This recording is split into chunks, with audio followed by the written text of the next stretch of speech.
매일 똑같이 오후 5시 정각이 되면 해가 고창 시장의 기왓장 지붕 끝에 막 닿을 무렵 한 아이가 나타나곤 했다. 아무도 그 아이가 어디서 오는지 몰랐다. 이름도 몰랐다. 무슨 말을 하는 것 또한 본 사람이 없었다. 그저 작고 깡마른 손이 매일 꾸깃꾸깃한 500원짜리 동전 하나를 좌판에 올려놓고 말없이 떡 한 조각을 가리키는 것만 보았을 뿐이다. 값을 깎지도 웃지도 말하지도 않았다. 그리고 오직 노점을 하는 할머니만이 단 한 번도 고개를 젓거나 이상한 눈초리로 아이를 쳐다보지 않았다. 할머니는 여전히 매일같이 똑같은 질문을 던졌다. 맛있니? 그 질문은 침묵 속으로 떨어져 주위의 시끄러운 외침 속에 흩어져 사라졌다. 하지만 할머니는 포기하지 않았다. 그러던 어느 날 아이가 평소보다 더 오래 멈춰 섰다. 할머니의 눈을 똑바로 바라보았다. 그리고 바람결처럼 작은 목소리로 태어나 처음으로 목소리를 내어 불렀다. 할머니. 25년 후 시골 마을의 고요한 나무집에서 허리가 굽은 할머니는 초대장 한 통을 받았다. 그 위에는 단 3글자만이 적혀 있었다. 감사합니다. 그리고 하나의 주소온 세상이 그녀를 가장 성스러운 이름으로 부르게 될 그곳으로 이어지는 주소였다. 초겨울의 고창시장. 바람이 시장 바닥을 뒤집자 빛바랜 파푸천들이 미처 마르지 않은 늙은이의 외투처럼 펄럭였다. 말린 생선 냄새, 발효된 김치 냄새, 그리고 호박죽 냄새가 공기 중에 뒤섞여 있었다. 그날은 여느 때와 다를 바 없는 오후였다. 단지 나말자 할머니가 어제보다 더 무거운 다리로 장사를 시작했다는 점만 빼고 할머니의 시장 한 구석은 붐비지 않았다. 녹슨 수레는 한쪽 바퀴가 고장 나 벽돌 하나로 괴어 있었다. 할머니는 동그란 흰 떡 몇 개와 작은 떡볶이 냄비 하나, 그리고 김이 무럭무럭 나는 생강차 주전자를 진열했다.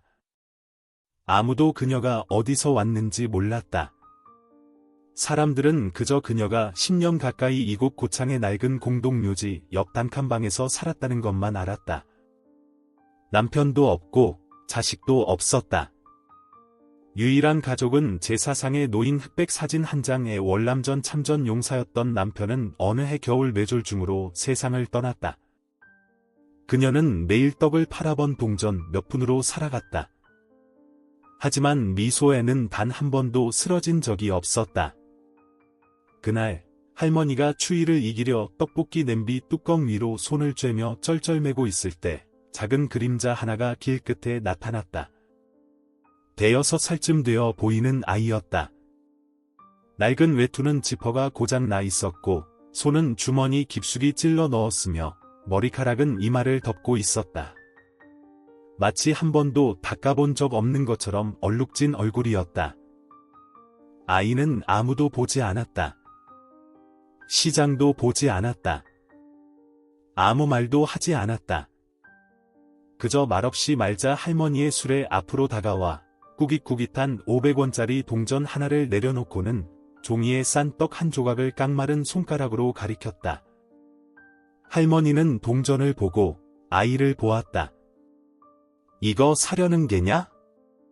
할머니는 대답을 기대하지 않고 부드럽게 물었다.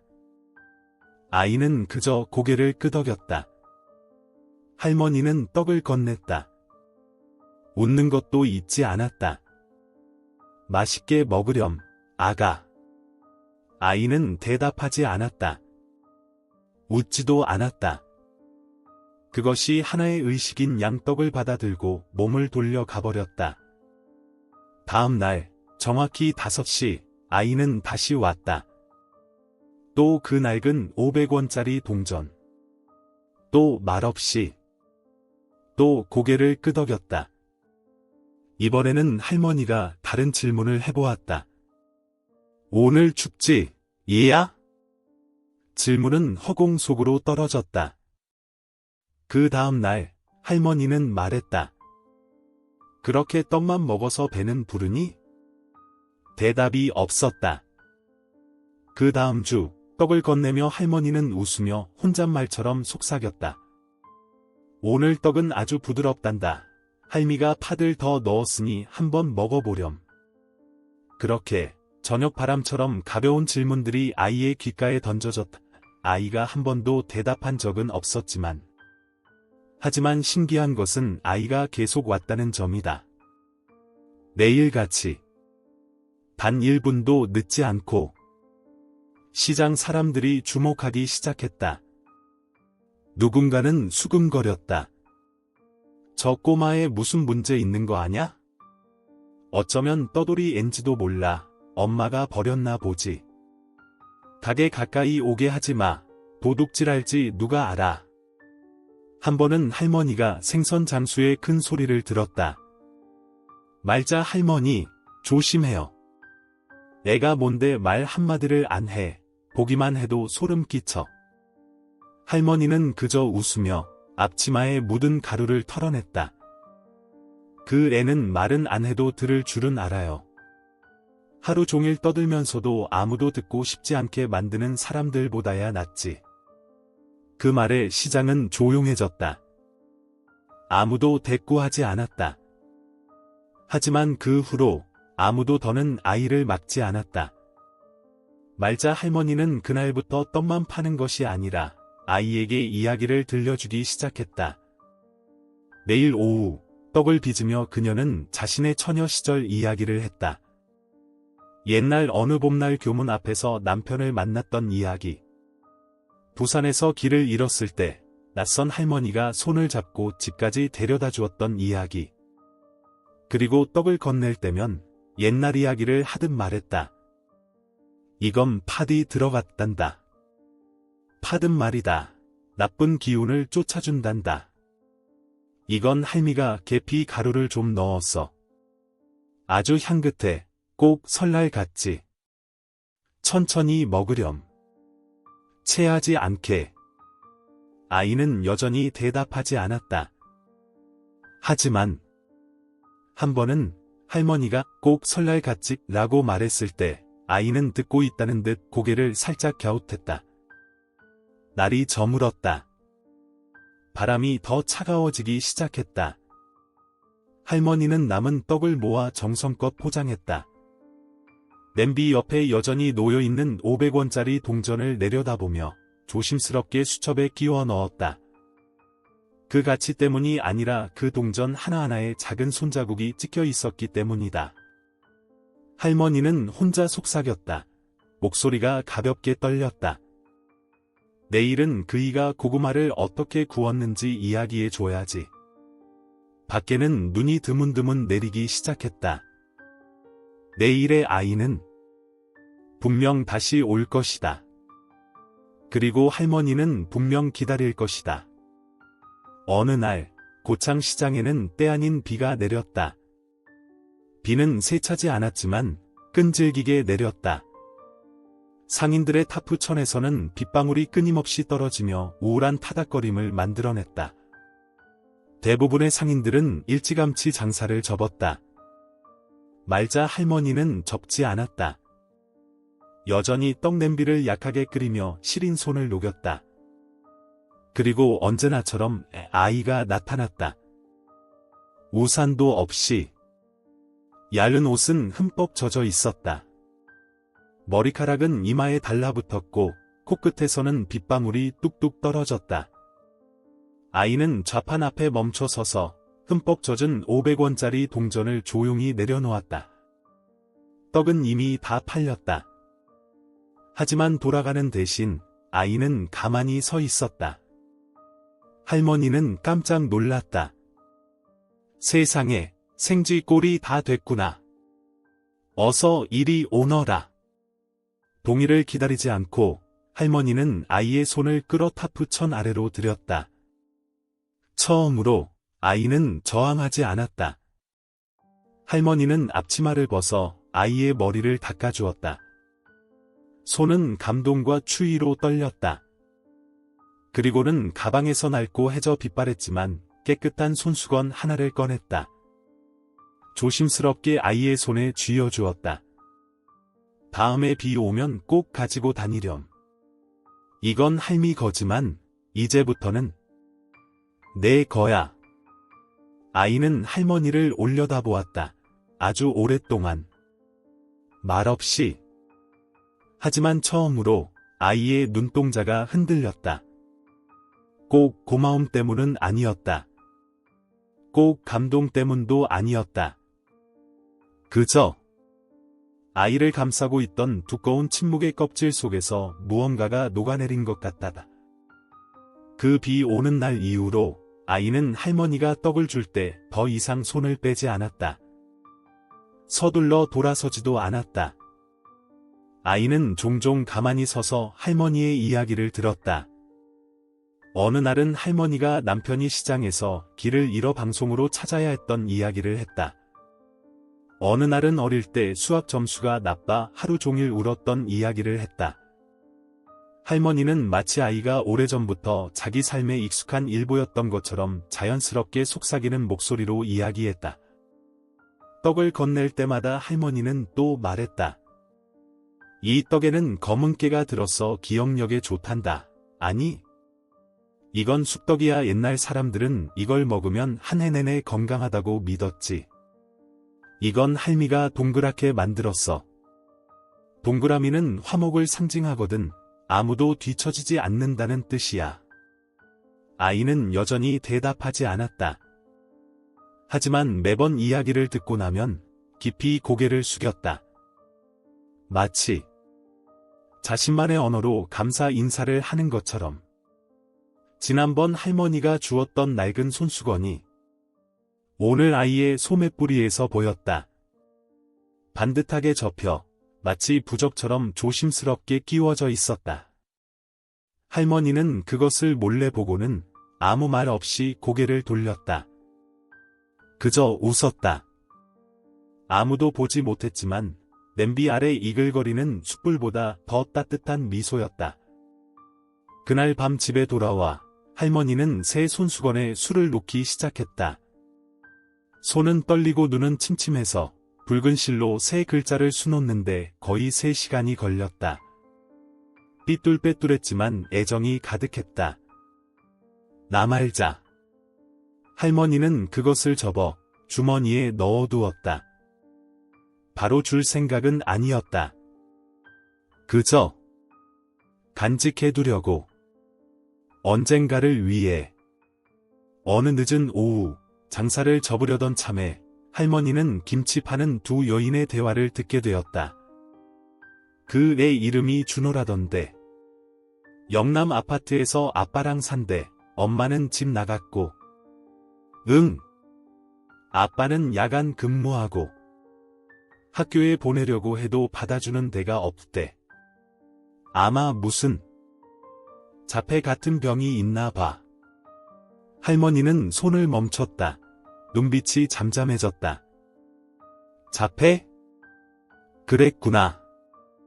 그래서 아이가 말을 하지 않았던 거구나. 하기 싫어서가 아니었다. 그저 할 수 없었을 뿐. 생각할수록 할머니는 심장이 조여오는 것을 느꼈다. 그 아이는 매일 말없이 시장에 와서 오직 할머니를 만나러 왔던 것이다.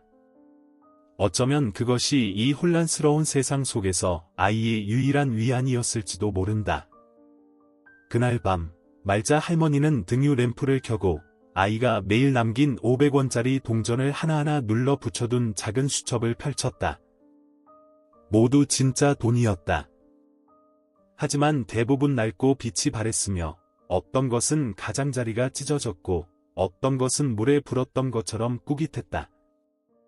그것들은 얼마 되지 않는 가치였지만 할머니는 마치 자신이 엄마가 될 기회를 갖지 못했던 청춘의 기념품처럼 그것들을 간직했다. 할머니는 첫 번째 동전에 손을 대며 속삭였다. 내가 말하지 않아도 할미는 다 들었단다. 그날 밤 할머니는 평소보다 일찍 잠자리에 들었다. 그녀는 꿈을 꾸었다. 흰 옷을 입은 아이가 붐비는 시장 한가운데 서서 고개를 돌려 그녀에게 웃어주었다. 처음으로 꿈속에서 아이는 목소리를 내어 불렀다. 할머니.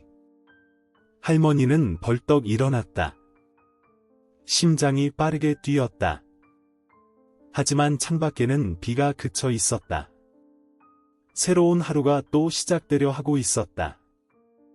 그리고 할머니는 알았다. 오늘 오후 5시 정각에 그 아이가 다시 올 것이라는 것을. 그리고 그녀는 언제나처럼 기다릴 것이다. 아이가 빗속에 서 있던 그날 이후로 말자 할머니는 뚜렷한 변화를 느꼈다. 아이에게서 온 변화는 아니었다. 아이는 여전히 말을 하지 않았으니까. 하지만 할머니를 보는 아이의 눈빛이 부드러워졌고 더 이상 차가운 잿불 위에 덮인 솥뚜껑처럼 굳게 닫혀 있지 않았다. 내일 떡 좌판에 올 때마다 아이는 몇 초간 더 서 있었다. 그리고 가기 전에 살짝 고개를 숙였다. 작은 고갯짓이었지만 말자 할머니가 온종일 웃기에는 충분했다. 시장 사람들도 변하기 시작했다. 더 이상 이전처럼 거리감을 두는 시선은 없었다. 과일 장수는 할머니 손에 귤 한 봉지를 쥐어주며 말했다. 그 꼬마 먹여요. 말은 안 해도 착하잖소. 할머니는 그저 웃으며 말했다. 그 애는 다 알아요. 그저 세상이 아직 그 아이의 언어를 듣는 법을 배우지 못했을 뿐이지요. 그날은 시장이 한산한 날이었다. 이슬비가 부슬부슬 내렸다. 말자 할머니는 좌판 앞에서 고구마를 깎으며 오래된 민요 한 소절을 나직이 흥얼거리고 있었다.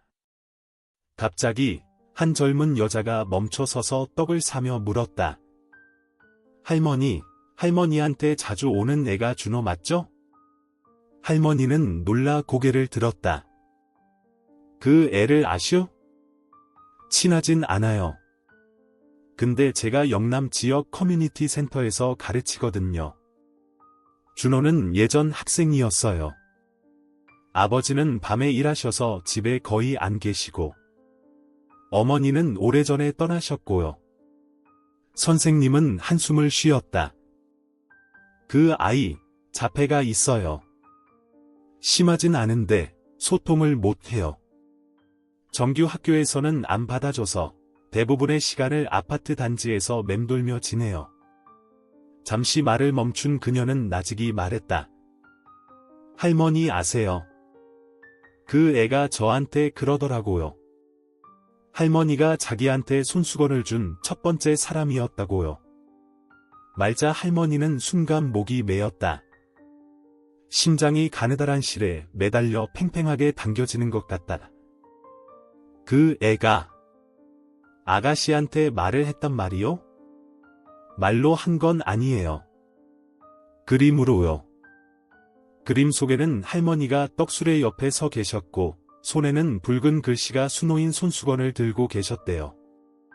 그날 밤 집에 돌아온 할머니는 낡은 나무 장롱을 열어 바로 전날 술을 놓아둔 새 손수건을 꺼냈다. 나말자라는 글씨는 떨렸지만 선명했다. 할머니는 그것을 반듯하게 접어 외투 주머니에 넣었다. 다음 날 정확히 5시 준호가 다시 왔다. 말없이 고개를 숙이고 500원짜리 동전을 내려놓고 떡을 바라보았다. 할머니는 바로 떡을 주지 않았다. 대신 손수건을 꺼내 아이의 손에 가만히 쥐어주었다. 이 손수건은 할미 거지만 오늘 다시 술을 놓았단다. 이번엔 널 위한 거야. 아이는 멈칫했다. 아이는 마치 날아가 버릴까 두렵다는 듯 손수건을 꽉 쥐었다. 말도 끄덕임도 없었다. 하지만 무언가 말하려는 듯 입술이 떨렸지만 이내 그치고 말았다. 할머니는 재촉하지 않았다. 그저 부드럽게 말을 이었다. 있잖니, 오늘 할미가 만든 떡에는 호박을 넣었단다. 꼭 봄 햇살 같은 노란색이지. 그 후로 매일 할머니는 준호에게 새로운 종류의 떡, 새로운 재료에 대해 이야기해 주었다. 이건 찹쌀가루야. 엄마의 마음처럼 쫀득하단다. 이건 녹두인데 녹두떡을 만들 때 써. 향기 맡아볼래? 집에 귀한 손님이 오면 보통 화전을 만들지만 할미한테는 떡밖에 없구나.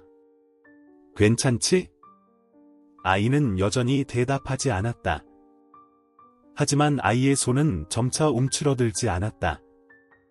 떡을 받을 때도 더는 획 낚아채지 않고 무언가를 기다리는 듯 손바닥을 위로 향한 채 부드럽게 내밀었다. 할머니는 알았다. 아이는 신뢰하는 법을 배우고 있었다. 그날 아이는 평소보다 늦게 왔다. 할머니는 안절부절 못했다. 좌판을 닦으면서도 시장 끝을 계속 쳐다보았다. 거의 6시가 다 되어서야 아이가 왔다. 소매가 약간 찢어져 있었고 눈은 붉게 충혈되어 있었다. 할머니는 묻지 않았다. 그저 아이의 손을 잡고 가볍게 쓸어주며 말했다. 오기만 하면 됐어. 오늘은 떡에 꿀을 넣었단다. 아이가 할머니를 올려다보았다. 그리고 처음으로 아이는 할머니의 손을 잡았다. 아주 살며시. 한마디 말도 없었다. 하지만 할머니는 이해했다. 힘든 하루를 보냈구나. 그리고 할머니의 시장이 내 마음속 마지막 안식처로구나. 준호는 여전히 말을 하지 않았다. 하지만 할머니는 그 침묵에 익숙해졌다. 모든 고갯짓, 모든 눈빛, 모든 손길 속에서 아이는 이미 수천 수만 마디의 말보다 더 많은 것을 그녀에게 말해주고 있었기 때문이다. 그리고 그녀 남편도 없고 자식도 없는 한 할머니는 생애 처음으로 내가 누군가가 돌아올 곳이라는 감정을 알게 되었다. 준호가 손을 잡은 날부터 말자 할머니는 마음속에 자신만의 봄이 온 것 같다. 아이는 더 일찍 오기 시작했다. 심지어 가끔은 술의 옆나무 계단에 앉아 할머니가 떡을 다 포장할 때까지 기다리기도 했다. 말은 많지 않았지만 아이의 눈빛은 더 이상 피하지 않았다. 한 번은 할머니가 이웃집 개가 가로빈으로 목욕을 당한 이야기를 할 때 아이가 입술을 오므리며 웃는 것을 몰래 훔쳐보기도 했다. 소리 내어 웃지는 않았지만 그 미소 하나만으로도 할머니는 삶의 모든 고단함이 가치 있게 느껴졌다. 내일 할머니는 여전히 평소처럼 독백을 했다. 오늘 떡은 밤을 넣고 쪄서 씹으면 아주 고소하단다. 내일은 추울 테니 쑥떡을 만들어야겠구나. 그 풀내음, 옛날에 할미 집 뒤 언덕에서 자주 캤었지. 아이는 들었다. 그리고 자신만의 방식으로 화답했다. 더 깊어진 눈빛, 더 부드러워진 손짓, 그리고 할머니 손에 작은 귤 하나를 더 쥐어주는 것으로. 아무도 말로 대화하지 않았다. 하지만 할머니와 준호 사이에는 소리보다 더 특별한 언어가 존재했다. 할머니는 그것을 어느 쌀쌀한 오후에 깨달았다. 떡을 찌면서 솥뚜껑을 닫는 것을 잊었을 때였다. 김이 무럭무럭 피어올랐다. 준호가 평소보다 일찍 왔다. 할머니가 허둥대는 것을 보고 다가와 솥뚜껑을 가리키더니 두 손으로 덮는 신용을 했다. 할머니는 웃음을 터뜨렸다. 맞다. 할미가 늙어서 깜빡했구나. 그리고 떡을 주며 말했다. 이번에는 돈 안 받을란다. 오늘 내가 할미를 도와줬으니까. 아이는 고개를 저었다. 낡은 500원짜리 동전을 할머니 손에 쥐어주고는 돌아섰다. 할머니가 손을 펴자 거의 반으로 찢어질 정도로 낡았지만 여전히 익숙한 그 동전이었다. 500이라는 숫자는 거의 지워져 누런 종이 색깔 위로 은색 흔적만 남아 있었다. 할머니는 속삭였다. 너는 말을 못할지 몰라도 내 자존심은 바람 소리보다 더 빛나는구나. 어느 날 바람이 강하게 불었다. 시장에는 손님이 드물었다. 할머니는 속옷을 더 껴입고 생강차 주머니를 챙겨왔다. 그곳에 도착했을 때 할머니는 준호가 이미 기다리고 있는 것을 보았다. 처음으로 아이는 주도적으로 수레 뒤에 서서 소매를 걷어붙이고 할머니가 떡을 진열하는 것을 도왔다. 할머니가 뭐라고 말하려 하자 아이는 외투 주머니에서 손수건을 꺼냈다. 할머니가 수놓아준 더 깨끗해지고 낯선 글씨 한 줄이 더해진 그 손수건이었다. 할머니가 펼쳐보자 바늘땀은 떨리고 삐뚤빼뚤했지만 선명했다. 감사합니다. 할머니는 아무 말도 하지 않았다. 그저 손수건을 가슴에 품었다. 그리고는 아이의 머리에 가만히 손을 얹고 아주 가볍게 토닥여 주었다. 할미가 고맙다. 그날 이후로 할머니와 아이의 관계는 더 이상 시장의 이상한 풍경이 아니었다. 처음으로 비난했던 생선 장수는 말없이 떡 좌판 위에 작은 어묵 한 봉지를 남겨두었다. 채소 파는 아주머니는 매일 잘 포장된 무말랭이 몇 조각을 더 주며 말했다. 애기 줘요. 떡이랑 먹는 거 좋아하더라고. 아무도 입 밖으로 내지 않았다. 하지만 모두가 이해했다. 이 시장 한구석에서 매일같이 무언가 성스러운 것이 자라나고 있다는 것을. 어느 오후 떡을 받은 후 아이는 바로 가지 않았다. 아이는 망설이며 손을 내밀더니 갑자기 할머니의 뺨에 가볍게 닿았다. 아이의 손가락은 차가웠다. 할머니의 피부는 주름졌다. 그 둘 사이에는 이름 붙일 수 없는 연결이 있었다. 아이는 할머니를 바라보았다. 검은 눈동자에 불분명한 감정이 어렸다. 그리고는 손을 들어 허공에 동그라미를 그렸다. 할머니가 동그란 떡이라고 말할 때마다 가리켰던 그 기호였다. 그리고 나서 자신의 가슴에 손을 얹었다. 할머니는 숨이 멎는 것 같다. 누가 통역해주지 않아도 그녀는 이해했다. 너는 나를 동그라미라고, 집이라고, 내 마음속 할머니라고 부르는구나. 그날 늦은 오후 장사를 정리하던 중 할머니는 우연히 한 젊은 여성이 수레 근처에서 통화하는 소리를 들었다. 네, 저희 집주노 지금은 많이 좋아졌어요. 시장에 계신 할머니 한 분이 아이가 가족처럼 여기는 것 같아요. 네, 아마 아이가 이렇게 감정을 뚜렷하게 표현한 건 처음인 것 같아요. 할머니가 돌아보았다. 여성은 고개를 끄덕여 인사하고는 사라졌다. 할머니는 우두커니 섰다. 소매를 꽉 쥐고 마음속으로 생각했다. 내가 정말 저 아이 마음속의 가족이라면 내일은 내 이름을 부르는 법을 가르쳐 주어야겠다. 가을의 고창은 한 폭의 비단 같았다. 하늘은 수정처럼 맑고 나뭇잎은 누렇게 물들기 시작했으며 바람은 손줄을 재우는 할머니의 손길처럼 부드러웠다. 그 쌀쌀한 공기 속에서 말자 할머니는 여전히 익숙한 구석에 앉아 작은 떡 조각들을 하나하나 빚고 있었다. 왠지 모르게 마음이 들떴다. 아마 오늘 준호가 낙엽을 쫓는 고양이를 보고 웃었기 때문일지도 모르고, 혹은 어제 아이가 밤내라도 하듯 따뜻한 군고구마 하나를 좌판에 올려놓았기 때문일지도 모른다. 아니면 어쩌면 그녀는 이제 때가 되었다는 것을 알았기 때문일 것이다. 그녀가 아이에게 단 하나의 단어, 평생을 기다려왔지만 감히 요구하지 못했던 그 단어를 가르쳐줄 때가. 할머니. 그날 밤 말자 할머니는 등유 램프 아래 홀로 앉아 예전에 떡 만드는 법을 적어두었던 낡은 수첩을 펼쳤다. 마지막 장을 넘겨 그녀는 거기에 두 단어를 아주 크게 썼다. 떡. 할머니.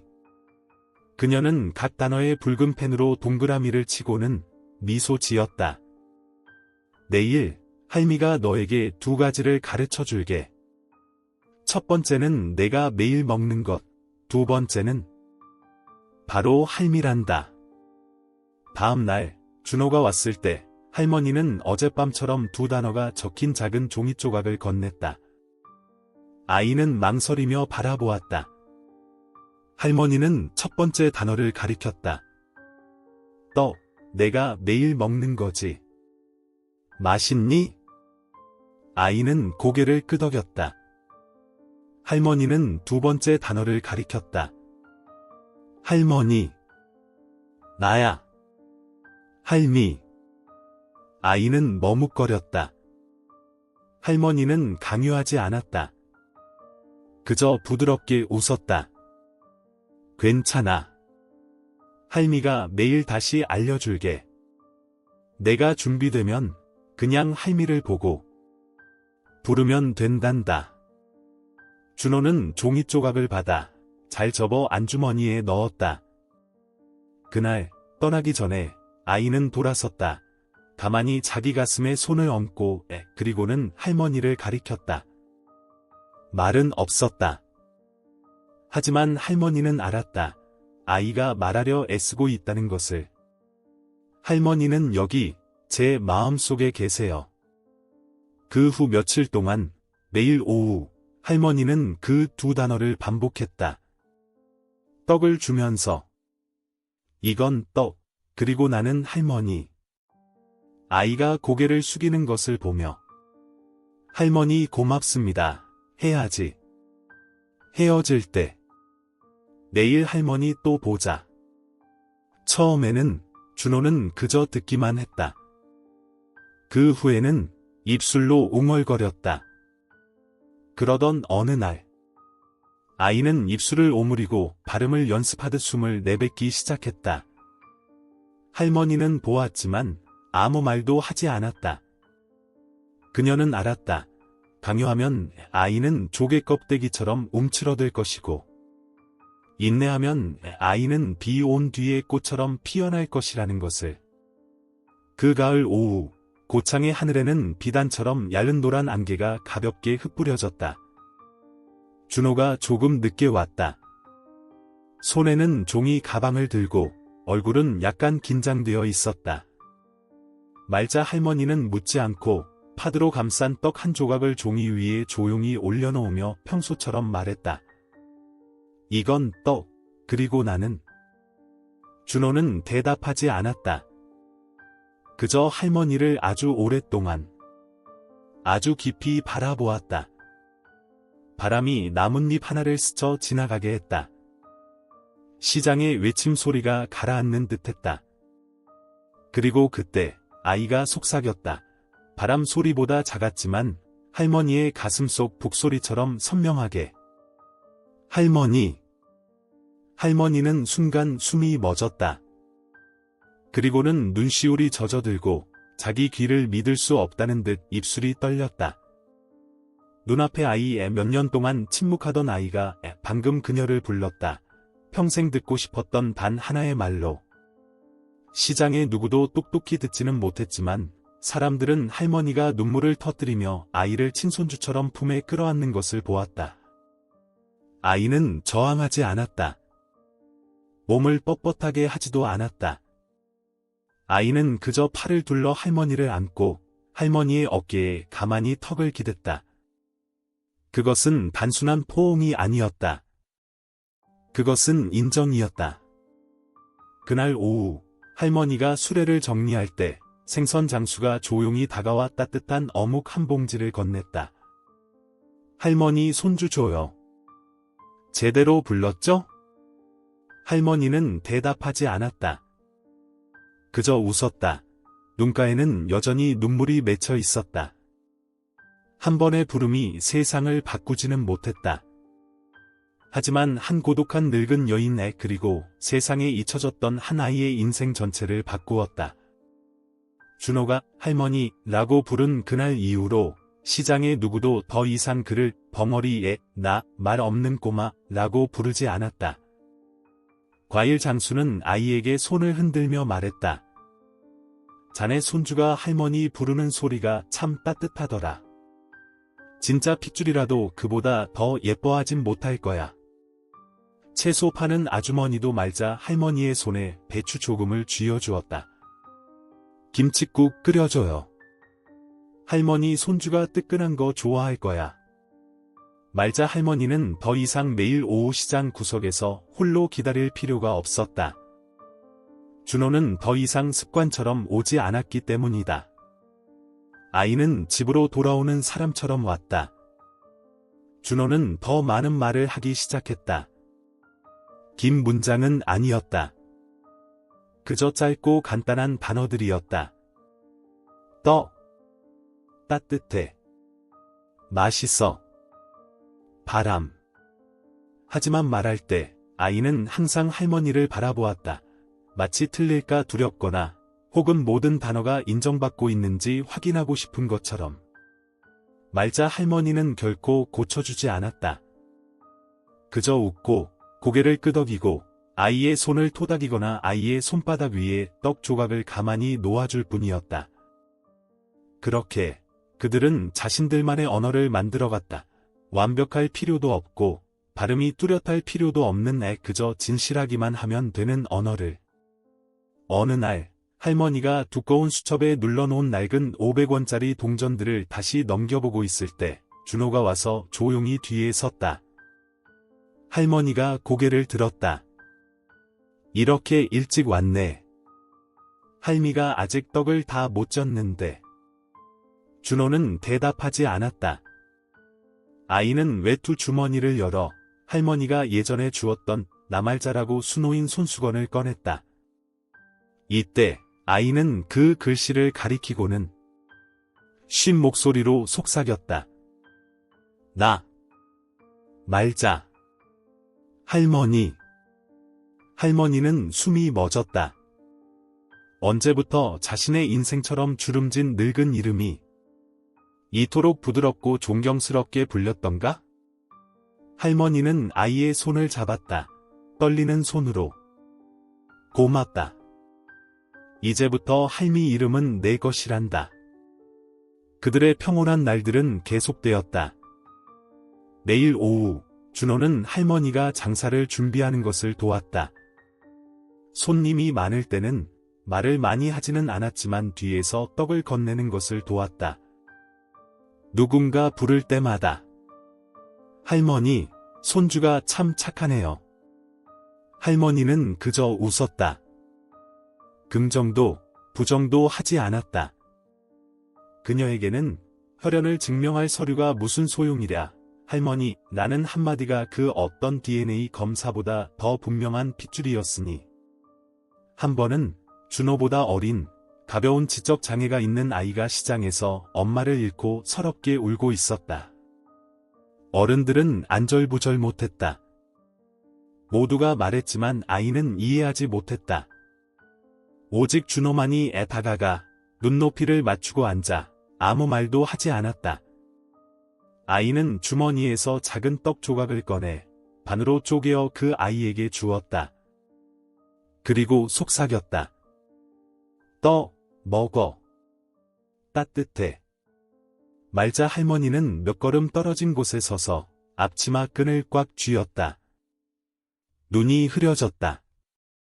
과거에 벙어리라고 여겨졌던 아이가 지금은 자신이 할머니에게서 배운 것을 바로 그 선한 마음의 언어로 다시 가르쳐주고 있었다. 그날 오후, 준호가 늦게 왔다. 아이는 깨끗한 교복을 입고 머리는 단정하게 빗었으며 손에는 간단한 리본으로 묶인 작은 종이 상자를 들고 있었다. 할머니가 놀렸다. 오늘 누구 생일인데 이렇게 멋지게 차려입었어? 아이는 대답하지 않았다. 그저 선물 상자를 할머니에게 건넸다. 할머니가 열어보자 안에는 떡 한 조각이 있었지만 할머니가 만든 떡이 아니었다. 준호가 직접 빚은 떡이었다. 모양은 삐뚤빼뚤하고 고르지 않았지만 한가운데에는 두 글자가 작게 새겨져 있었다. 할머니. 할머니는 상자를 가슴에 끌어안고 더 이상 눈물을 참지 못했다. 할미는 평생 생일 선물을 받아본 적이 없는데 이제 받았네. 고맙다. 그날 밤 할머니는 작은 수첩에 글을 썼다. 예전에 떡 레시피와 플라스틱에 눌러놓은 500원짜리 동전들을 기록했던 바로 그곳에. 준호가 나를 할머니라고 불렀다. 친척도 필요 없다. 출생신고서도 필요 없다. 그저 한 번의 부름. 그리고 한 번의 포옹. 오늘부터 나는 저 아이의 할머니다. 그리고 저 아이는 이 늙은 심장의 살과 피다. 고창의 날씨는 긴 한숨처럼 빠르게 계절이 바뀌었다. 어제 막 비치던 부드러운 황금빛 햇살은 오늘 회색 구름에 삼켜졌다.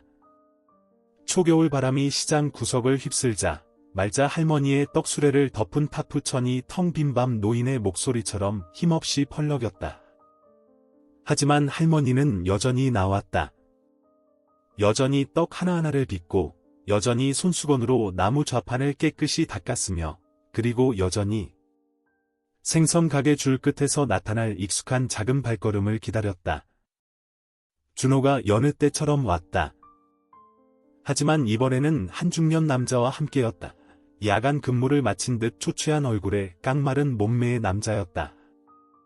준호의 아버지였다. 그는 말자 할머니에게 가볍게 고개를 숙여 인사했다. 그 오랜 세월이 지나서야 할머니는 자신을 할머니라 불렀던 아이의 아버지를 처음으로 보았다. 안녕하세요, 할머니. 제가 준호 아비입니다. 오늘 온 것은 할머니께 부탁드릴 일이 있어서입니다. 할머니는 준호를 보았다. 아이는 고개를 푹 숙인 채 가만히 서 있었고 두 손은 마치 마음속에서 무언가 무너지지 않도록 꽉 쥐고 있었다. 할머니는 등골 깊숙이 파고드는 차가운 바람을 느꼈다. 남자는 마치 혼잣말을 하듯 느리고 쉰 목소리로 말했다. 제가 서울로 발령이 났습니다. 아이를 여기 두고 갈 수가 없어서요. 언제 다시 고창으로 돌아올 수 있을지도 모르겠고 아이가 할머니를 많이 따른다는 거 압니다. 하지만 그는 말을 멈췄다. 그 말은 끝맺을 필요가 없었다. 이미 진실이 할머니의 눈빛 속에 뚜렷하게 드러나 있었으니까. 아무도 더 이상 말을 잇지 않았다. 말자 할머니는 마치 오래전부터 이 사실을 알고 있었다는 듯 가볍게 고개를 끄덕일 뿐이었다. 그녀는 수레 쪽으로 몸을 돌려 그날의 마지막 떡들을 말없이 포장했다. 떨리는 손으로 그녀는 종이봉투에 떡 조각들을 하나씩 담았다.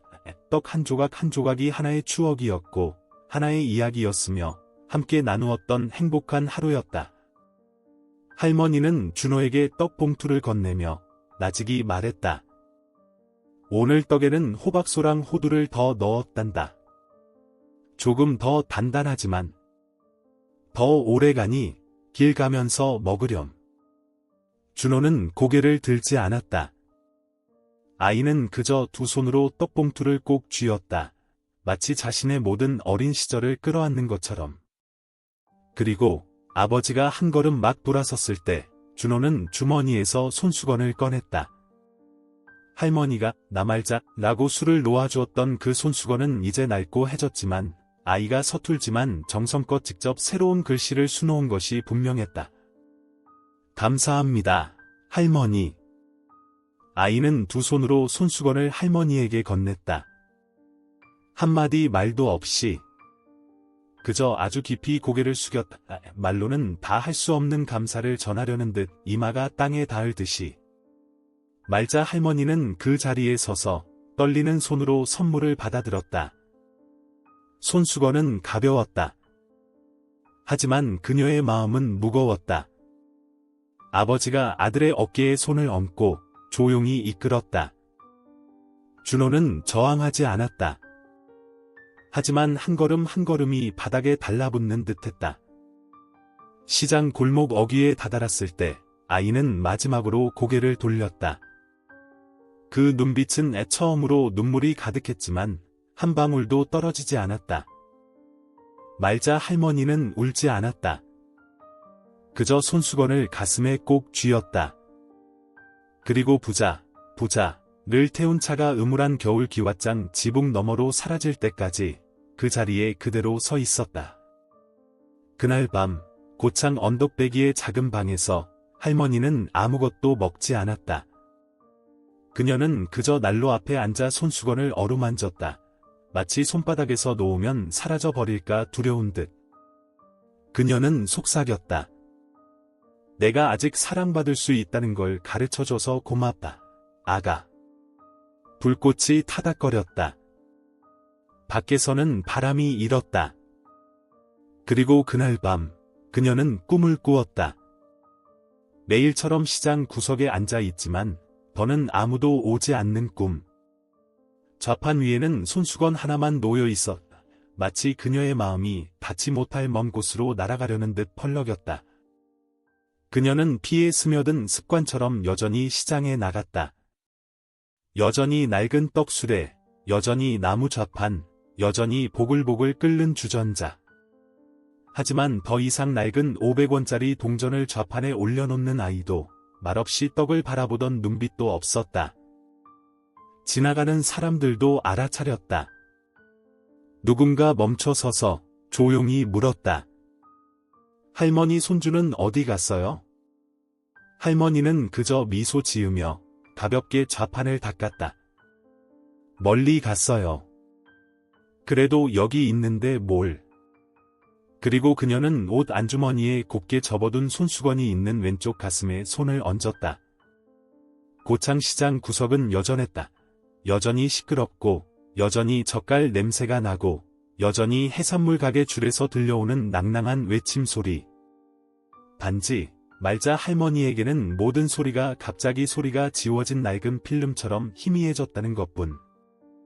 매일 그녀를 기다리게 했던 유일한 사람 애은 떠났다.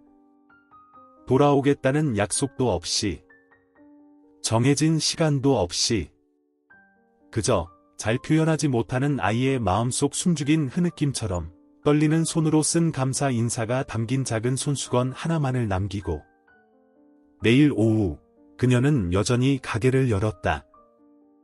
여전히 떡을 빚었다. 여전히 좌판 한쪽에 작은 떡 한 조각을 따로 남겨두었다. 매일 나무 좌판 위에 정확히 500원을 올려놓았던 그 특별한 아이의 떡을. 그리고 준호가 오지 않을 것을 잘 알면서도 그녀는 아이의 그림자가 지나갈 때마다 고개를 드는 것을 멈출 수 없었다. 한 번은 잘못 부를 뻔했다. 준. 하지만 그녀는 말을 삼키고 앞치마를 꽉 쥐었다. 마치 누군가에게 소중한 것을 막 빼앗긴 사람처럼 등을 돌렸다. 고창시장 사람들은 점차 깨달았다. 그 아이는 더 이상 오지 않았다. 아무도 많이 묻지 않았다. 그저 조용한 행동들이 말없는 위로를 대신했다. 채소 가게 아주머니는 시큼하게 절인 갓김치를 조금 남겨두며 속삭였다. 할머니, 몸 좀 덥게 드세요. 생선 가게 아저씨는 작은 해산물 봉지를 쥐어주며 말했다. 요새 많이 추워요. 할머니, 바지락죽 드시고 푹 주무세요. 아무도 아이의 이름을 언급하지 않았다. 하지만 모두가 그 부재가 기억 속의 오솔길보다 더 큰 빈 공간을 남겼다는 것을 잘 알았다. 준호가 떠난 지 일주일 후, 할머니는 작은 나무 상자 하나를 가져왔다. 그녀는 그 안에 넣었다. 예전에 준호를 가르치기 위해 떡과 할머니를 썼던 낡은 종이. 그녀가 비닐에 눌러 보관했던 낡은 500원짜리 동전들. 그리고 가운데에는 갑옷처럼 소중히 접힌 손수건. 그녀는 상자를 잠그고 겨울 담요 아래 침대 머리맡에 두었다. 그날 밤 그녀는 수첩에 몇 줄을 적었다. 우리에게 오는 모든 사람은 흔적을 남긴다. 어떤 사람은 상처를 남기고 어떤 사람은 푸른 하늘 조각을 남긴다. 준호야, 너는 내 마지막 날까지 심장을 덮여줄 부름 하나를 남겼구나. 그녀는 여전히 팔고 여전히 떡을 만들었지만 맛이 변했다. 재료 때문이 아니었다. 함께 먹어줄 사람이 없었기 때문이다. 어느 날 그녀는 새로운 떡을 만들어 보았다. 준호가 좋아했던 찹쌀과 꿀을 쓴 떡. 하지만 한 입 베어 물었을 때 그녀는 이미 마른 눈물처럼 밍밍한 맛만 느꼈다. 손님들은 여전히 맛있다고 칭찬했다. 하지만 그녀는 알았다.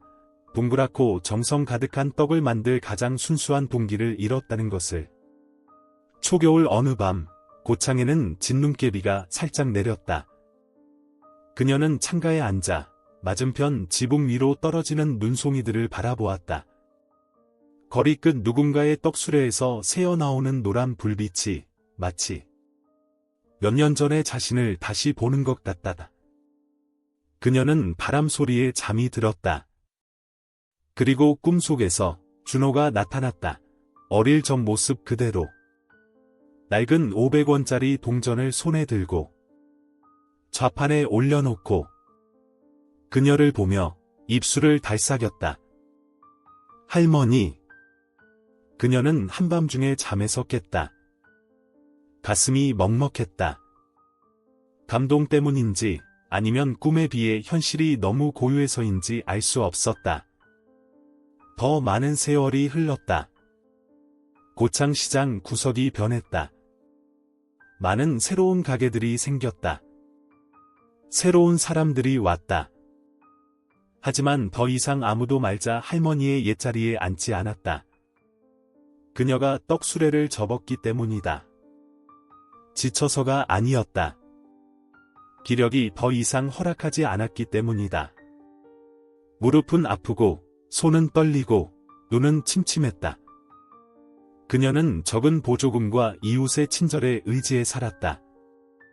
내일 아침 여전히 생강차를 끓였다.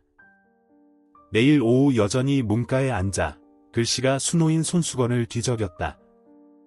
감사합니다, 할머니. 아무도 그녀를 할머니라 부르지 않았다. 아무도 낡은 500원짜리 동전을 좌판에 올려놓지 않았다. 하지만 그녀는 여전히 미소 지었다. 그녀의 마음속에는 한번 터져나왔고 결코 희미해지지 않을 부름 하나가 있었기 때문이다. 현재의 고창은 더 이상 말자 할머니의 기억 속 고창과 같지 않았다. 낡은 시장은 재정비되어 깔끔한 지붕이 생겼고 수레는 이제 QR코드로 물건을 파는 전자 키오스크로 대체되었다. 옛날에 떡을 맛보려고 몰려들던 아이들은 이제 바쁜 어른이 되어 침묵 속에 서로를 스쳐 지나갔다. 오직 말자 할머니만이 여전히 언덕배기의 작은 단칸방에 살았다. 창문 너머로는 푸른 양철 지붕이 늘어선 들판이 보였다. 내일 그녀는 생강차를 끓이고 손수건을 뜨개질하고 얇은 커튼을 통해 들어오는 오후의 햇살을 바라보며 앉아 있었다. 손의 힘은 점점 약해졌다. 허리는 더 굽었다. 눈은 침침했다. 하지만 기억 속에서 애준호라는 이름은 결코 희미해지지 않았다. 오랫동안 아무도 그녀를 할머니라 부르지 않았다. 동네 아이들은 이제 그녀를 옛날에 노점 하던 할머니라고 불렀다. 복지센터 직원은 서류번호로 그녀를 불렀다. 심지어 가스 배달원은 잘못 부르기도 했다. 김할머니? 그녀는 정정하지 않았다. 오직 한 사람만이 온 마음을 다해 그녀의 이름을 제대로 불렀다는 것을 그리고 그 사람은 오래전에 사라졌다는 것을 알았기 때문이다. 내일 오후 그녀는 여전히 유품 상자를 열었다. 비닐에 눌러놓은 500원짜리 동전들. 떡과 할머니라고 적힌 낡은 종이 조각. 고맙습니다, 할머니라는 글귀가 수놓인 낡은 손수건. 그날은 섣달 28의 날이었다. 낡은 해가 저물고 있음을 알리듯 차가운 바람이 창문을 때렸다. 그녀가 막 뜨개질하던 손수건을 내려놓았을 때 초인종이 울렸다. 젊은 우체부가 숨을 헐떡이며 주소가 선명하게 적힌 크림색의 큰 봉투를 내밀었다. 수신, 나말자 할머니께 한마디 없던 아이를 따뜻하게 지켜주셨던 분. 할머니는 어리둥절하며 떨리는 손으로 받았다. 발신인은 명확하지 않았다. 오직 하나의 소인. 서울에서 온. 봉투 안에는 또박또박 단정하게 쓰인 손편지 한 통이 들어있었다. 그녀는 펼쳐 읽었다.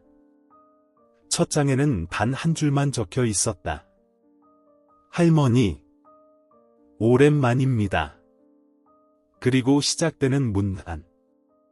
할머니께서 아직 기억하실지 모르겠습니다.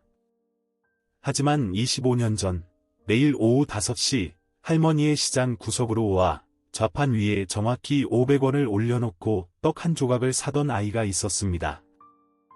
그 아이는 말할 줄 몰랐습니다. 표현할 줄도 몰랐습니다. 하지만 할머니는 그 아이를 무서워하지 않으셨습니다. 내쫓지도 외면하지도 않으셨습니다. 저는 할머니가 주신 손수건을 아직도 간직하고 있습니다. 팥소가 든 떡 조각도 그리고 제가 처음으로 배운 단어, 바로 할머니의 이름도 여전히 기억합니다. 할머니 덕분에 저는 말을 할 수 있게 되었습니다. 듣고 이해받을 수 있었습니다. 그리고 저는 아주 멀리 떠났습니다. 하지만 마음은 항상 고창시장 구석으로 돌아왔습니다. 그래서 만약 할머니께서 아직 건강하시다면 서울로 와주세요. 옛날에 저와 같은 아이들을 위한 작은 집이 있는 곳으로요. 저희는 그곳을 이렇게 부릅니다. 희망 카페. 편지와 함께 투명한 유리처럼 플라스틱에 압축된 작은 물건이 동봉되어 있었다. 그것은 꾸깃꾸깃한 500원짜리 동전이었다. 바로 옛날 준호가 할머니의 떡술의 좌판 위에 올려놓았던 낡은 동전 중 하나였다. 앞면은 색이 바랬다. 뒷면에는 레이저로 작은 글씨가 새겨져 있었다. 시작의 자리 떡 한 조각, 눈빛 하나, 그리고 성스러운 부름. 할머니. 말자 할머니는 플라스틱을 들고 떨리는 손가락으로 숫자를 쓸어보았다. 그녀의 심장은 시간의 먼지층 사이로 옛 부름을 다시 듣는 듯했다. 할머니. 편지 아래에는 초대장이 있었다. 정중히 초대합니다. 나말자 할머니. 희망카페 개업식에 참석하시어 자리를 빛내주시길 바랍니다. 자폐 아동과 세상에 잊혀졌던 이들을 위한 공간입니다. 시간 1월 15일 오전 11시. 장소 서울시 서광로 7번지. 저희에게 마음으로 듣는 법을 처음 가르쳐 주신 분을 항상 기억합니다. 할머니는 마지막 줄을 읽고 또 읽었다. 그리고 마침내 눈물이 떨어졌다. 슬픔 때문이 아니었다. 다시 살아난 것 같아서였다. 말자 할머니는 한참 동안 움직이지 않고 앉아 있었다. 편지는 무릎 위에 놓여 있고 플라스틱에 압축된 500원짜리 동전은 식어버린 생강차 옆에 놓여 있었다. 밖에서는 바람이 창문 틈으로 기억의 저편에서 누군가 부르는 듯한 소리를 내며 파고들었다. 방은 여전히 고요했지만 오직 할머니의 빠르게 뛰는 심장 박동만이 시간이 흘러도 늙지 않은 유일한 것이었다. 그녀는 눈을 감았다.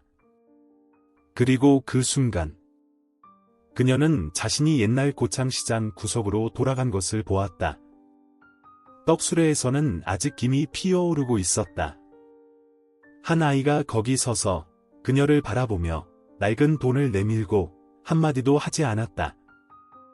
그리고 바람결처럼 작은 부름이 들려왔다. 할머니. 다음 날 아침, 그녀는 평소보다 일찍 일어났다. 하늘은 아직 완전히 밝지 않았다. 떨리는 다리로 장롱으로 다가가 낡은 슈를 꺼냈다. 길고 공허한 날들 동안 그녀가 떴던 것이었다. 그녀는 편지, 500원짜리 동전, 그리고 글씨가 수놓인 손수건을 작은 천 가방에 넣었다. 곱게 접어 흙먼지로 색이 바랜 검은 신발 옆에 놓았다. 복지센터 직원이 정기적으로 방문했을 때 그녀는 웃으며 작게 말했다. 다음 주에 서울에 좀 다녀오고 싶어요. 서울에요? 직원은 놀랐다. 응, 이 늙은이한테 오랜 약속이 있거든. 아주 오래된. 그녀는 더 묻지 않았다. 그저 할머니의 눈이 평소보다 더 빛나는 것을 보았다. 살아갈 이유를 막 되찾은 사람의 빛이었다. 1월 14일. 희망카페 개업식 하루 전. 말자 할머니는 가진 옷 중 가장 두꺼운 속옷을 입고 유품 가방을 품에 안고 서울행 시외버스에 천천히 올랐다. 가는 길에 그녀는 서리가 낀 창문 너머로 마치 거꾸로 감기는 낡은 필름처럼 서서히 멀어지는 고창의 산과 언덕을 보았다. 버스가 흔들릴 때마다 그녀는 가슴 앞에 천 가방을 더 꽉 쥐었다. 거기에는 그녀의 모든 과거가 있었다. 그것은 그녀가 오늘날까지 살아온 모든 이유였다. 버스는 늦은 오후에 종착역에 도착했다. 도심으로 들어가는 길에 그녀는 불 켜진 수많은 상점들과 바쁜 얼굴들을 스쳐 지나갔다. 하지만 그 어느 곳도 초대장에 적힌 이름처럼 그녀의 마음을 뛰게 하지는 못했다. 희망 카페. 그녀는 준호가 처음 왔던 날을 떠올렸다. 아이가 저녁 시장의 조용한 그림자였을 때 차가운 손으로 나무 좌판 위에 빗바랜 500원짜리 동전을 올려놓았던 때를. 그녀는 스스로에게 물었었다. 말 못하는 사람을 기다릴 만큼 내가 인내심이 있을까? 이제 그녀는 알았다. 침묵도 하나의 언어다. 누군가 충분히 오래 잠자코 앉아 들어줄 마음만 있다면. 그녀는 서광 지역의 작은 여관에서 하룻밤을 묵었다. 이불은 얇았다. 방은 추웠다. 하지만 그녀는 아주 푹 잤다. 잠들기 전에 그녀는 손수건을 침대 머리맡에 두고 그 위에 플라스틱에 압축된 500원짜리 동전을 올려놓고 중얼거렸다. 내일 내가 아직 할미를 알아본다면 그저 한 번만 불러다오. 처마 밖 초봄의 바람이 유리창을 살며시 두드렸다. 그리고 그날 밤 꿈속에서 그녀는 아이들이 아무 말도 하지 않지만 일제히 고개를 숙이고 떡을 손에 들고 목소리를 내어 부르는 것을 보았다. 할머니. 다음 날 아침 말자 할머니는 거울 앞에서 머리를 매만지고 양쪽 옷깃을 가볍게 쓸어내리고 유품 가방을 어깨에 맸다. 포장된 길 위에 그녀의 발걸음 하나하나가 마치 잃어버린 시간 전체를 되살리는 듯했다. 그녀는 소박한 흰색으로 칠해진 집 앞에 걸린 작은 간판을 보았다. 희망 카페. 침묵의 소리를 듣는 곳. 그녀의 심장이 빠르게 뛰었다. 피곤해서가 아니었다. 과거와 현재가 교차하는 세계로 곧 들어서기 때문이었다. 말자 할머니는 희망 카페라는 글씨가 새겨진 유리문 앞에 섰다. 천 가방끈을 가볍게 쥔 채 초등학교 시절 학예회 무대에 처음 섰을 때처럼 마음이 두근거렸다. 문은 아직 열리지 않았지만 투명한 유리를 통해 보이는 내부의 불빛은 참으로 부드러웠다. 너무 밝지도 너무 화려하지도 않은 마치 특별한 아이들의 예민한 눈을 위해 마련된 듯한 불빛이었다. 벽에는 파스텔 톤의 색들이 칠해져 있었다. 연한 파랑, 옅은 분홍, 크림색의 어떤 디테일도 과하지 않았다. 안에서는 모든 소리가 고양이 발소리처럼 조용했다. 큰 웃음소리도 접시 부딪히는 소리도 없이 오직 이른 바람 속 풍경처럼 찻숟가락이 유리잔에 닿는 소리만 들렸다. 한 여직원이 조용히 나와 문을 열었다. 그녀는 깊이 고개를 숙였다. 안녕하세요, 말자 할머니. 저희가 오랫동안 기다렸습니다. 할머니는 안으로 안내되었다. 호기심 어린 시선도 수군거리는 소리도 없었다. 오직 조용하고 감사 가득한 환대만이 있었다. 카페 구석에 작은 테이블 하나가 이미 준비되어 있었다. 테이블 위에는 생강차 주전자 하나, 손으로 빚은 떡 한 접시, 그리고 옛날 그 글씨가 다시 수놓인 새 손수건이 놓여 있었다. 감사합니다, 할머니. 할머니는 다가가 떨리는 손으로 자리에 앉았다. 아무도 서둘러 그녀 곁으로 오지 않았다. 그들은 그녀에게 시간을 주었다. 옛날 그녀가 준호라는 이름의 아이가 자신의 삶 곁에 조용히 존재하도록 시간을 주었던 것처럼. 카페의 중앙 벽에는 큰 사진 한 장이 걸려 있었다. 복원된 흑백 사진이었다. 떡술의 옆에 앉은 한 할머니, 헝클어진 머리, 보풀이인 스웨터를 입고 고개를 숙여 떡을 받는 깡마른 아이에게 떡을 건네고 있는 모습. 그 사진은 바로 그녀와 준호였다.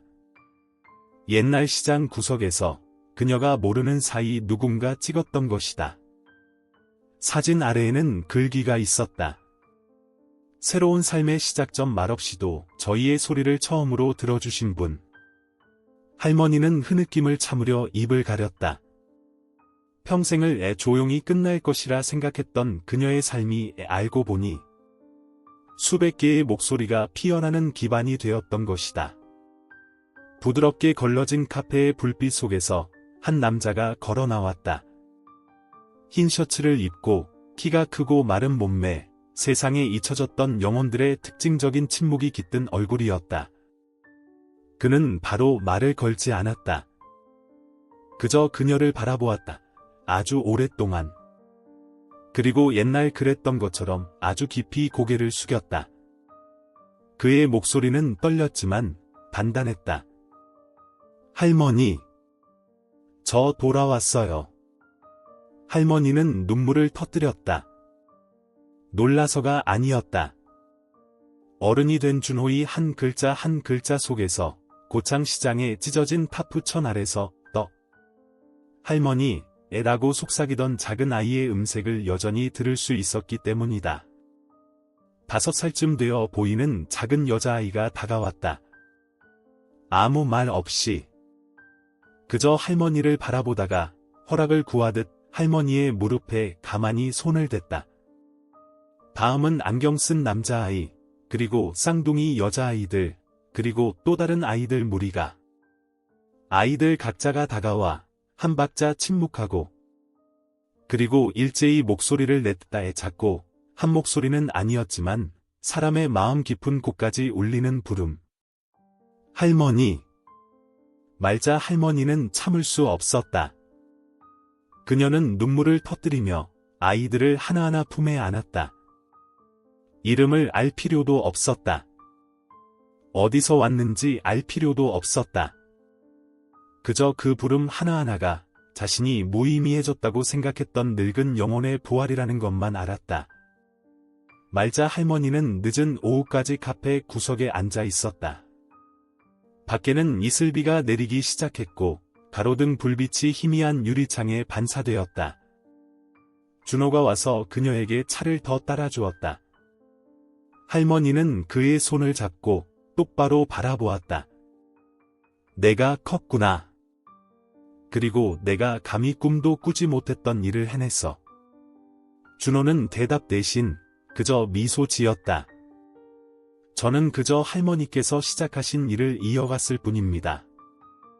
개업식이 끝나고 카페는 다시 익숙한 고요한 공간으로 돌아왔다. 특별한 아이들은 직원들에 의해 부드럽게 휴게실로 안내되었다. 그곳에는 은은한 불빛과 가벼운 아로마 오일 향기, 그리고 자장가처럼 부드러운 배경음악이 흘렀다. 말자 할머니는 창가 테이블에 다시 앉았다. 앞에는 식어버린 생강차와 먹다 남은 떡, 그리고 여러 사람의 손으로 옛 글씨가 다시 수놓인 새 손수건이 있었다. 감사합니다, 할머니. 준호가 돌아와 맞은편 의자에 앉았다. 그의 눈빛은 더 이상 옛날 아이의 눈빛이 아니었다. 많은 침묵을 겪고 삶의 자신을 붙잡아줄 끈 하나를 찾아낸 사람의 눈빛이었다. 저는 아직도 기억해요. 할머니는 제게 아무것도 묻지 않으셨어요. 그저 앉게 해주시고, 먹게 해주시고, 그리고 시간을 주셨어요. 말자 할머니가 미소 지었다. 침묵이 듣고 싶지 않다는 뜻이 아니라는 걸 알았으니까. 그저 아무도 충분히 오래 잠자코 앉아 들어주려 하지 않았을 뿐이지.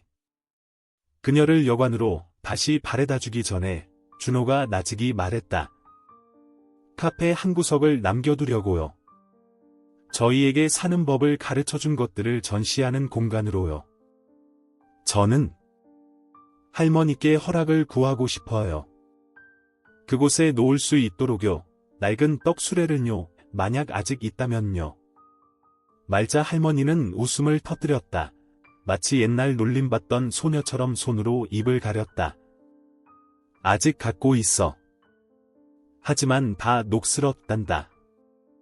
바퀴도 헐거워졌고. 준호는 그녀를 바라보았다. 감동을 감추지 못하는 눈빛으로. 괜찮아요. 그 녹슨 자국들이 저와 같은 수십 명 아이들의 어린 시절이니까요. 석 달 후 희망 카페의 뒤뜰에 작은 동상 하나가 세워졌다. 소박하게 조각된 청동상이었다. 허리가 굽은 할머니가 고개를 들어 바라보는 말없는 아이에게 떡을 내미는 모습이었다. 이름은 없었다. 생년월일도 사망일도 없었다. 오직 한 줄의 글씨만 있었다. 할머니 친절함은 아무도 말하지 않아도 이해될 수 있다는 것을 처음 가르쳐 주신 분. 말자 할머니는 제막식에 초청받아 테이프를 끊어달라고 요청받았다. 하지만 그녀는 그저 가슴 앞에 손을 모으고 눈시울을 붉힌 채 가만히 서 있었다. 그녀는 알았다. 아무것도 자를 필요가 없다는 것을. 이 동상은 시작을 알리는 것이 아니라 계속됨을 의미하는 것이었으므로.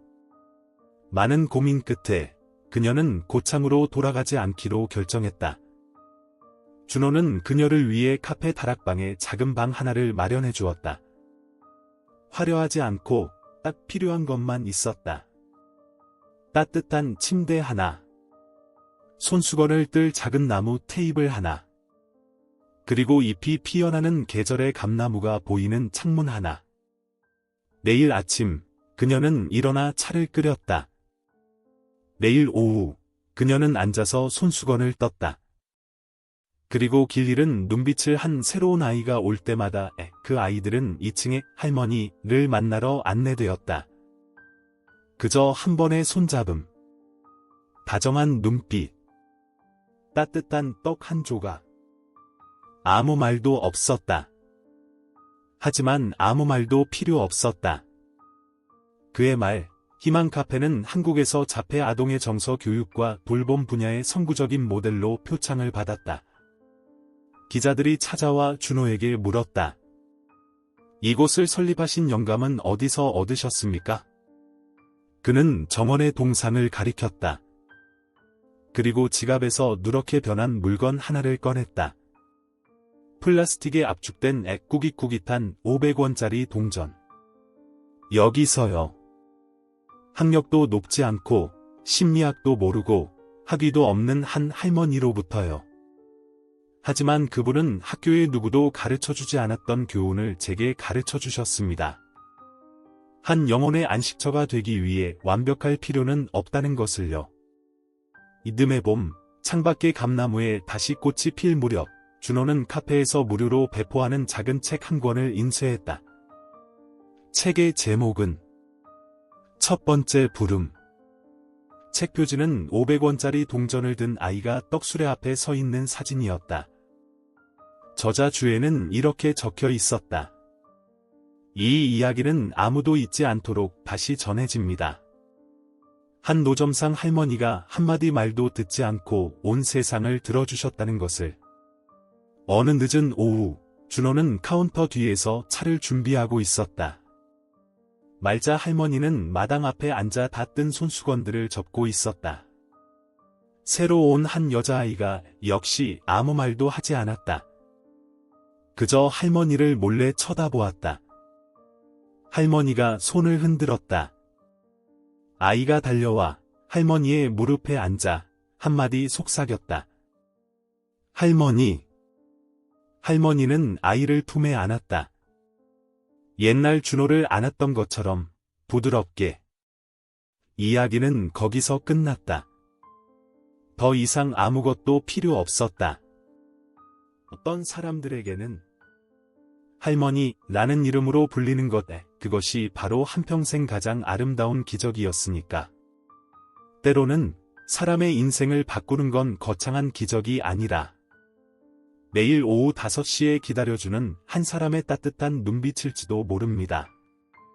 말을 하지 못했던 한 아이가 결국 할머니라고 부를 수 있었던 건 그 침묵을 끝까지 들어준 한 노인의 사랑 덕분이었습니다. 이 이야기가 여러분 마음에도 따뜻한 여운을 남겼다면 채널을 구독해주시고 좋아요 한번 눌러주세요. 그 작은 행동 하나가 더 많은 준호와 말자 할머니의 이야기를 세상에 전하는 힘이 됩니다. 감사합니다. 정성껏 만들겠습니다.